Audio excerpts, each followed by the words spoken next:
de Benedicto XVI.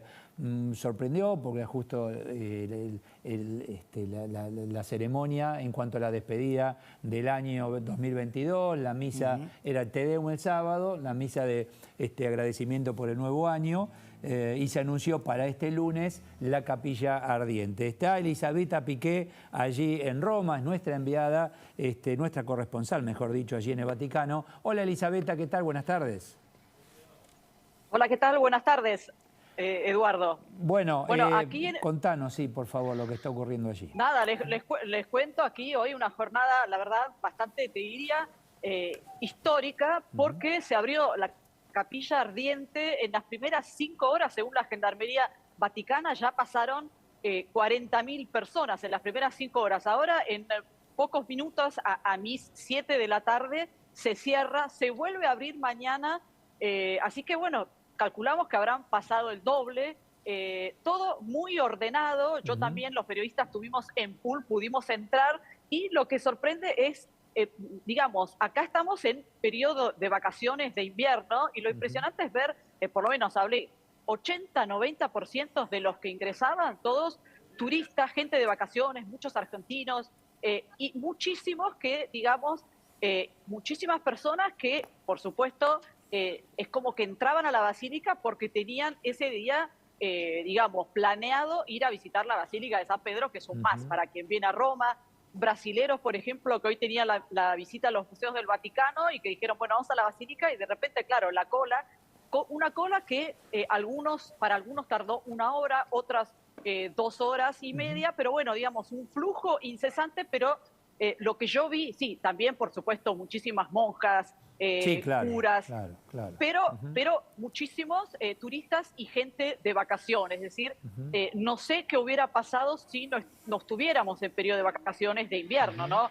Aquí en Italia y en Europa. Contame, por lo general. Elisabetta, porque hoy veíamos los portales, las imágenes, la misma portada de La Nación, la imagen de Benedicto, el cuerpo allí, el vestido, digo, ¿eso es tradición de ser así? Es impactante, Bueno, la verdad que es muy impactante, sí.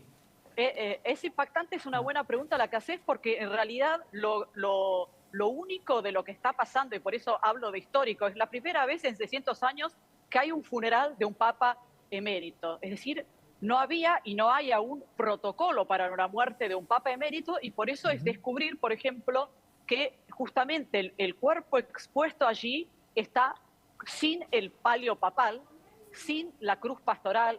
Tiene puestos, habrán visto, unos paramentos rojos, no tiene, por supuesto, anillo pontificio, que es destruido cuando un papa ya no está en funciones. Tiene un anillo que contaba su secretario privado, don Georg Gassman, que es un anillo de San Benedicto, de quien él toma el nombre.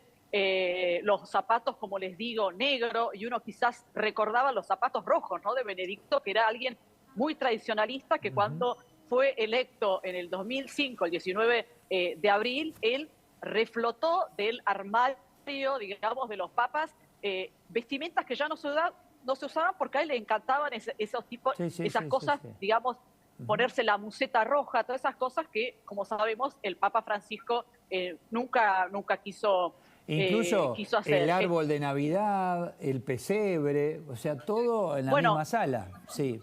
Sí, bueno, esa era la sala donde estuvo hasta esta mañana, a las 7 de la mañana, que era la capilla del monasterio Mater Ecclesiae, donde él vivía dentro de los jardines del Vaticano. Sí, como habrán visto esas imágenes, una pared de ladrillo a la vista, un edificio que fue refaccionado, bastante moderno, esas imágenes de las que hablas, con el árbol de Navidad y el pesebre. Bueno, ahora se encuentra en un lugar que, como también decían los turistas que de repente se toparon, ¿no?, allí con esta capilla ardiente, que es imponente, porque está debajo del altar mayor de la Basílica de San Pedro, con los 2 guardias suizos que lo escoltan, el famoso baldaquino de Bernini detrás. Es todo muy imponente, pero claro, digamos que es, digamos, a otro nivel de lo que sería un papa.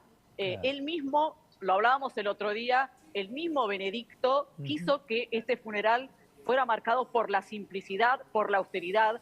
De hecho, no han sido enviadas invitaciones a a los países que tienen relaciones con la Santa Sede, sino que solamente a dos delegaciones, la de Italia, donde Benedicto XVI, el más en su testamento, dice: mi segunda patria, vivió acá en Italia, bueno, en el Vaticano, más de 40 años, y Alemania, que sí estará el presidente alemán.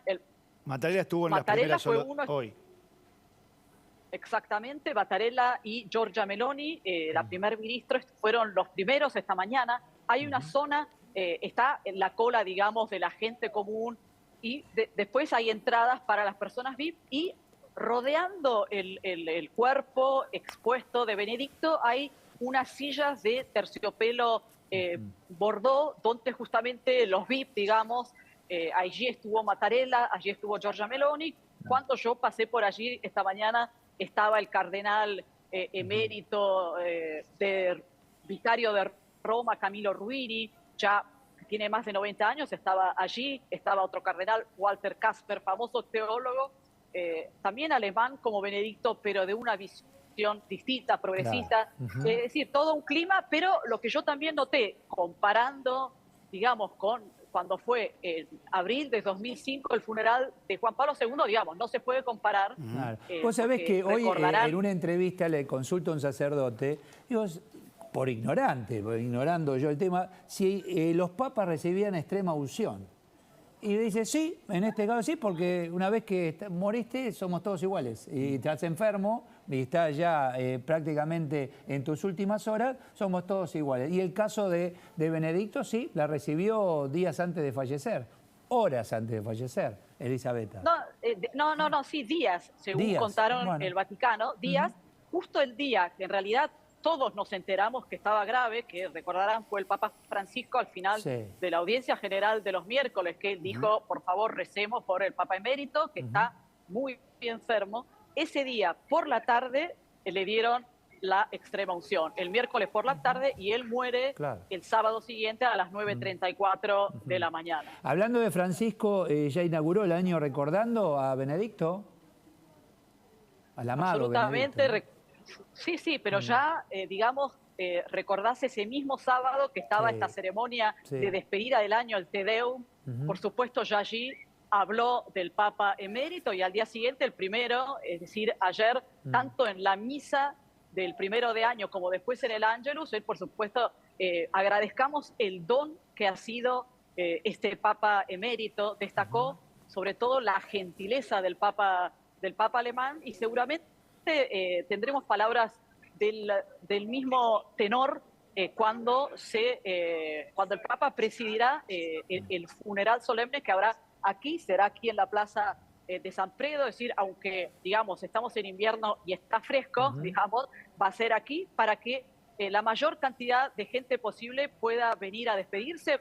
Se esperan 60.000 personas, en realidad, en la Plaza de San Pedro, donde ya hoy estaban colocando las sillas, entran, se calcula, unas 40.000, pero si llega la gente a la Vía de la Conciliación, a esta plaza donde estoy yo, probablemente llegan seguramente a 60.000. Elisabetta, imposible obviar en la historia de la Iglesia de los últimos años, donde Ratzinger también fue parte de los abusos, no él, sino la historia y lo que tuvo que llevar adelante como trabajo y tarea hasta sus últimos trabajos y última gestión ya siendo Papa, hasta cuando dejó de serlo, desde que acompañó a Juan Pablo II, todos los abusos de algunos miembros de la Iglesia Católica, no solo en Italia, sino en el mundo. ¿Quedó eso bien presente de la tarea de Ratzinger, de Benedicto XVI? Absolutamente, más allá de que, digamos, en la historia va a ser recordado como el Papa de la renuncia, el primer Papa después de Celestino V, después de 60 años que renuncia, pero lo que marcabas, Eduardo, seguramente es un aspecto importantísimo. Él fue durante más de 15 años el prefecto de la Congregación para la Doctrina de la Fe, que es, digamos, el ministerio del Vaticano que se ocupa de estos casos, y fue el que, siendo prefecto de la Congregación para la Doctrina de la Fe, en medio de muchísima oposición, porque seguía existiendo esa cultura del silencio, esa cultura del encubrimiento, que empieza a darse cuenta que había cosas que no funcionaban. Fue el que empieza a darse cuenta que el fundador de los Legionarios de Cristo, el movimiento mexicano que atraía muchísimas vocaciones, en realidad era un pedófilo serial. Él también chocó, digamos, con muchos del entorno de Juan Pablo II que le bloquearon el paso, pero le empieza justamente durante al final del pontificado de Juan Pablo II es cuando estalla, ¿no? Sí. El tema, primero en Estados Unidos, luego Alemania, etcétera, y él empieza a hacer estas reformas, a impulsar una política de tolerancia cero. De hecho, el Papa Francisco siempre cuando le preguntan sobre esto dice el grande, el que empezó todo, fue Benedicto, y la gran paradoja es que aunque él fue quien empezó todo, él mismo, estando ya en un estado muy frágil, avanzada edad, estos últimos años, tiene un juicio abierto porque lo acusan de cuando él fue arzobispo de Múnich, es decir, hace más de 40 años, de haber encubierto unos casos. Él se defendió hasta último momento, él dijo, yo no conocía de un sacerdote, bueno, ahora no me voy a meter en el tema, pero esa es la paradoja. Igual él siempre con esta actitud de decir, si hice algo digamos, malo, pido perdón a las víctimas, es decir, esa actitud de humildad absoluta que siempre caracterizó también a este Papa. Bueno, vos sabés que acá en Argentina el caso Próbolo sigue vigente, el caso de Mendoza, Próbolo con base allí en Verona. Es todo un tema que sigue en la justicia, los familiares de estos chicos hipoacúsicos demandando permanentemente, pidiendo justicia. Bueno, es toda una historia que rodea a la Iglesia desde hace algunos años a esta parte. Lo que vemos allí en vivo, todo iluminado, con una temperatura baja, imagino, Elisabetta, a esta hora. Baja, pero sí, pero podría ser peor, te digo, porque bueno, son 13 grados, así que está bastante bien, te diría. Podría ser peor. Podría ser peor, la verdad. Hasta el jueves, ¿no? Entonces, hasta el jueves, que será la despedida finalmente de Benedicto XVI, próximo jueves. Exacto, la capilla ardiente ahora a las 7 mías, es decir, a las 15 de ustedes cierra, vuelve a abrirse mañana a las 7 de la mañana hasta las 7 de la noche.